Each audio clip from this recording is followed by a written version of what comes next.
तो control over governments finance, the parliament controls the income and expenditure of the government. संसद जो होती है वो इनकम को यानी कि आय को और खर्च को दोनों को कंट्रोल नियंत्रण में रखती है।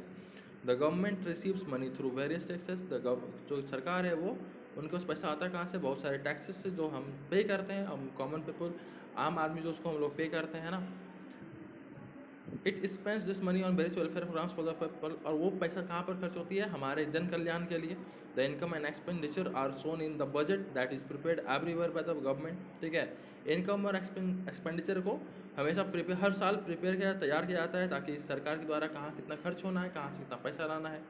This budget is approved by the parliament. ये बजट भी कौन बनाता है, पार्लियामेंट बनाती है। दस without the parliament section the government can neither impose any tax nor can spend any more. ठीक है, बिना संसद के ना तो कोई सरकार ना तो टैक्स कलेक्ट कर सकती है, ना उस टैक्स को खर्च कर सकती है ना। Provide information to the people and the government. ठीक है, through questions MPs provide information to people about the working of government. ठीक है, सवाल के द्वारा ही जो भी संसद के लोग होते हैं, जो भी सदस्य होते हैं, वो इन्फॉर्मेशन को लोगों तक पहुंचाते हैं। The government also knows the opinion of the people through their representative in the parliament. ठीक है, सरकार को भी पता लगता है कि लोगों का ओपिनियन क्या है। The government gets valuable feedback through members of the parliament, और सरकार को अपने संसद के सदस्यों से पता चलता है कि उन्हें किस तरह की मदद चाहिए होती है। Remove high officials, the parliament can impeach and remove the president of India and the vice president of India. ठीक है, पार्लियामेंट ही संसद ही क्या चुनती है, अपने प्रेसिडेंट को चुनती है, राष्ट्रपति को चुनती है। Can also recommend the removal of जज of the Supreme Court and High Court. ठीक है, ये ऑल्सो क्या करती है, रिकमेंड करती है, यानी कि बतलाती है कि आप जजेस को हटा सकते हैं, हटा सकते हैं, है ना। आता है अमेंड द कॉन्स्टिट्यूशन में क्या बदलाव हो सकता है। The parliament can amend the constitution of India generally, an amendment to the constitution requires a 2/3 majority of both the house of the parliament, यानी कि सुधार हमारे संविधान में सुधार। देखो होता क्या है बेसिकली कि हमारे संविधान को भी सुधारा जाता है। मान लीजिए कभी गलत लॉ बन गया, या गलत लॉ बन गया, गलत लॉ तो गलत कभी नहीं बनता है, मेनली कि फेवर में नहीं बना है ना, बहुत सारे लोगों का फेवर में नहीं बना, उसके लिए उस लॉ को अगर सुधारा जाए तो उसी को हम लोग बोलते हैं अमेंडमेंट। ठीक है, तो इसके लिए क्या चाहिए होता है, हमारे पार्लियामेंट में 2/3 मेजोरिटी चाहिए होता है। अगर जिसको भी लॉ को चेंज करवाना है या बदलवाना है, उसके लिए 2/3 ऑफ द मेजोरिटी वोट चाहिए होता है ना। आप समझते हो लॉ मेकिंग, लॉ बनता कैसे, law making the most important function of the parliament, सबसे बहुत ही महत्वपूर्ण काम है ये लॉ को बनाना, क्योंकि बेसिकली सबसे ज़्यादा क्या है जिस पर ध्यान जाता है, लॉ को बनाने पे ही ध्यान जाता है। ठीक है, it makes laws on a variety of subjects that are under the jurisdiction of the central government. ठीक है, कानून कैसे बनती है, ये उस सब्जेक्ट पे बनता है जिस सब्जेक्ट पे जहाँ से जुरिडिक्शन आता है ना, मतलब जिस एरिया को देखते हुए, क्षेत्र को देखते हुए। ठीक है, the making of laws, our parliaments makes laws for the whole country. ठीक है, हमारी संसद जो है वही पूरे कंट्री के लिए लॉ बनाती है। It is the supreme law making body in the country.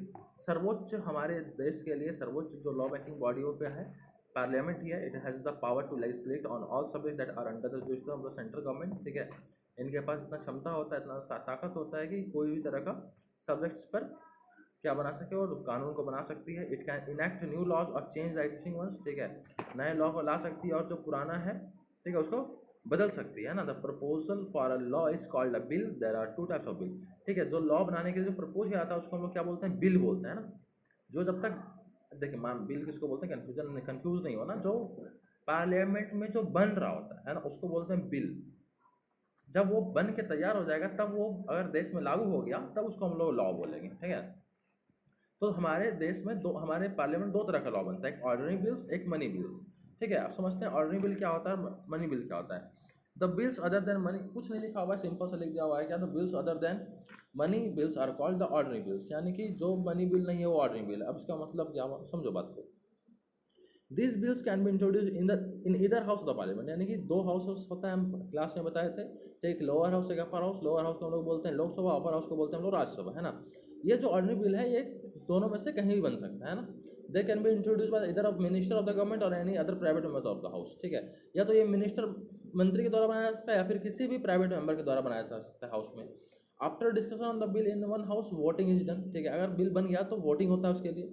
If the majority of MPs are in favour the bill is said to have been pass. ठीक है, अगर एमपी में मेजोरिटी सीट्स मतलब कि जैसे कि 273 टोटल 543 है, अगर बिल बनाने के लिए बिल बना तो उसके लिए क्या चाहिए होता है कि मेजोरिटी चाहिए होता है, कि बिल को पास किया जाए कि नहीं किया जाए। जैसे कि मान लिया जाए, जैसे हम लोग मान लिया जाए 10 क्लास में 10 लोग बैठे हुए हैं, है ना, 10 लोग बैठे हुए, तो मान लिया जाए कि किसी एक चीज़ पर डिस्कशन हो रहा है और उस पर हम लोग क्या करेंगे, बोलेंगे कि ये चीज़ पास होना चाहिए कि नहीं होना चाहिए। तो अगर मान लीजिए जैसे 10 में से कोई 6 हाँ उठाते, हाँ होना चाहिए सर, तो मेजोरिटी हो गया, तो वो पास हो जाएगा। इसी तरह से वहाँ पर भी होता है ना। आगे बढ़ते हैं।